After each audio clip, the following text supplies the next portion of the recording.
Oleh karena itu, bagi dosen agama yang mengajar agama di fakultas yang bukan jurusan agama, dosen agama ngajar di fakultas teknik misalkan, tidak usah berbanyak-banyak bincang akidah syariah.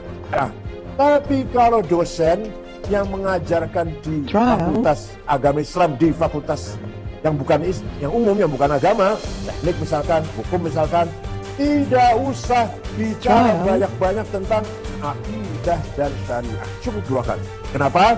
Kalau ini diperbanyak, nanti isinya apa isinya? Surga, neraka, Islam, kafir, lurus, benar, sesat. Terus-terusan bicara itu radikal jadinya.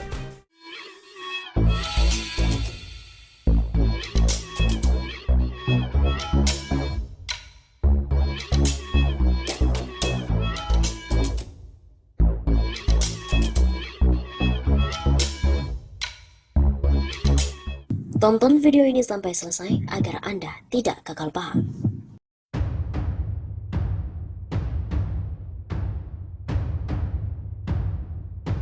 Imam Besar Masjid New York meradang, sebut pemikiran ketum PBNU sudah gila. Imam Besar Masjid Islamic Center New York, Amerika Serikat, Imam Syamsi Ali, meradang dengan pernyataan Ketua Umum PBNU Said Akil Sirot. Ia sampai menyebut pemikiran ketum PBNU itu gila. Sebelumnya, Said Akil Sirot berpendapat jika fakultas umum tingkat universitas terlalu sering mengajarkan akidah dan juga syariah. Akibatnya pelajar bisa terjerumus ke jurang radikalisme. Itulah mengapa katanya untuk mencegah hal tersebut dia meminta dosen atau pengajar sedikit menguranginya. Bagi dosen agama yang mengajar agama di bukan fakultas agama, tidak usah banyak-banyak bincang akidah dan syariah. Cukup 2 kali pertemuan, rukun iman dan rukun Islam. Ujar Said Akil dikutip dari CNN Indonesia pada Selasa 6 April. Materi seputar akidah dan syariah, kata Said Akil, hanya boleh diperdalam di Fakultas Keislaman. Sebab jika di luar itu, pelajar dikhawatirkan tak memiliki cukup bekal untuk menyaring mana yang baik dan mana yang sebenarnya kurang baik. Kecuali jurusan Usuluddin, kecuali jurusan fikih dan tafsir hadis. Itu terserah. Itu harus mendalam. Tapi kalau dosen yang mengajar di fakultas yang umum, teknik, hukum misalnya, nggak usah banyak-banyak tentang akidah dan syariah, cukup 2 kali. Said Akil kembali mengingatkan jika materi tersebut diajarkan di fakultas umum, di mana tak semua pelajar memiliki bekal keislaman yang cukup, maka radikalisme mungkin saja bisa tumbuh. Hal itu yang kemudian membuatnya khawatir.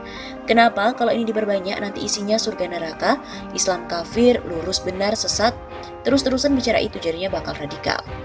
Imam Besar Masjid Islamic Center New York, Imam Syamsi Ali, menyebut cara berpikir Said Akil cenderung kontra atau bertentangan dengan logika manusia.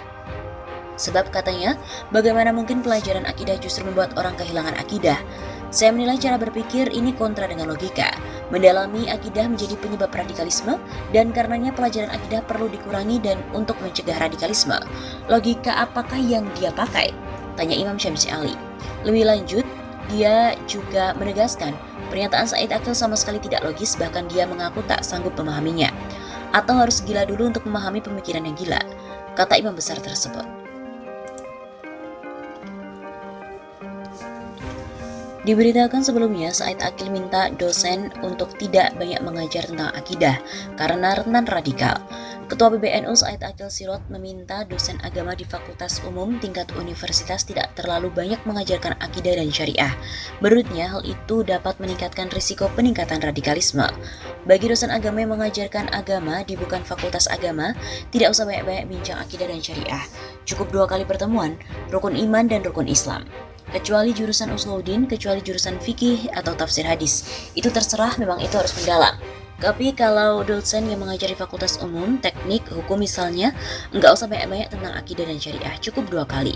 Kenapa? Kalau ini diperbanyak nanti isinya surga neraka, Islam, kafir, lurus benar sesat, terus-terusan bicara itu radikal jadinya. Berdasarkan Quran dan hadis, Said Akil menjelaskan bahwa manusia tidak hanya ditugaskan untuk melakukan hal-hal terkait teologi atau ilahiyah, tapi juga menyangkut kemanusiaan. Agama bukan dari langit tapi dari manusia sendiri. Ia memberikan contoh seharusnya dosen-dosen harus mengembalikan masa kejayaan peradaban Islam. 8 abad yang lalu katanya, intelektual Islam lebih maju dari Eropa dan Cina. Waktu itu Eropa masih tidur, Cina masih tradisional, Islam sudah maju luar biasa. Bagaimana para ulama, para pemikir, para teknokrat sudah mencapai kemajuan teknologi yang luar biasa. Untuk itu dia mengingatkan agar para dosen, terutama dosen dari kalangan PMII dan NU, untuk memperluas keilmuan di luar keagamaan juga. Selain itu juga ia mendorong agar terus berinovasi, bukan hanya sekadar melakukan rutinitas mengajar biasa. Terpisah, Menteri Agama Yakut Holil mengatakan moderasi beragama menjadi salah satu pekerjaan rumah terbesar bagi bangsa Indonesia guna menangkal penyebaran paham radikalisme. Menurutnya saat ini Indonesia terjebak dalam dua paham ekstrim, yakni ekstrim liberal dan konvensional. Oleh karena itu perlu ada moderasi yang masif. Soal moderasi beragama ini menjadi PR besar kita, bukan hanya PR besar Kemenak, tapi juga PR bangsa, kata Yakut saat menyampaikan sambutan dalam Rakernas Kemenak Senin 5 April. Menurut Yakut, dua titik tersebut sudah harus disatukan dalam satu ruang moderasi beragama. Ia menegaskan moderasi beragama ini merupakan salah satu ikhtiar untuk menjadikan pemahaman dan perilaku keagamaan Indonesia berada di tengah-tengah. Jadi tidak ekstrem kiri, tidak ekstrem kanan, tidak liberal juga tidak terlalu konvensional, tapi ada di tengah-tengah. Lebih lanjut, Ketua Umum GP Ansor itu menyampaikan bahwa Kemenak merencanakan Tahun Toleransi pada tahun 2022. Saat ini pihaknya masih mempersiapkan program Tahun Toleransi itu. Kita sedang siapkan seperti apa Tahun Toleransi itu. Nanti di ujung ada namanya Religiosity Index. Nantinya Religiosity Index tersebut akan mengukur sejauh mana indeks keberagamaan hingga perilaku keagamaan Indonesia. Jadi kita akan tahu sejauh mana kinerja kita sampai tahun 2024 dari indeks yang akan disiapkan. Salah satu tujuan indeks itu untuk beri penilaian atas apa yang kita lakukan dan respon masyarakat terhadap apa yang sudah kita lakukan. Oleh karena itu, bagi dosen agama yang mengajar agama di fakultas yang bukan jurusan agama, dosen agama ngajar di fakultas teknik misalkan, tidak usah berbanyak-banyak bincang akidah syariah. Cukup 2 kali pertemuan. Mengenalkan rukun iman, mengenalkan rukun Islam, selesai. Kecuali usuluddin, itu memang bidang akidah, filsafat, pemikiran. Dalam itu perbandingan mazhab, firqah juga, Ahlussunnah, Mu'tazilah, Syiah, Ikhwan, dan sebagainya. Kecuali Syiah. Tapi kalau dosen yang mengajarkan di fakultas agama Islam, di fakultas yang umum, yang bukan agama, teknik misalkan, hukum misalkan, tidak usah bicara banyak-banyak tentang akidah dan syariah. Cukup 2 kali. Kenapa? Kalau ini diperbanyak, nanti isinya apa isinya? Surga, neraka, Islam, kafir, lurus, benar, sesat.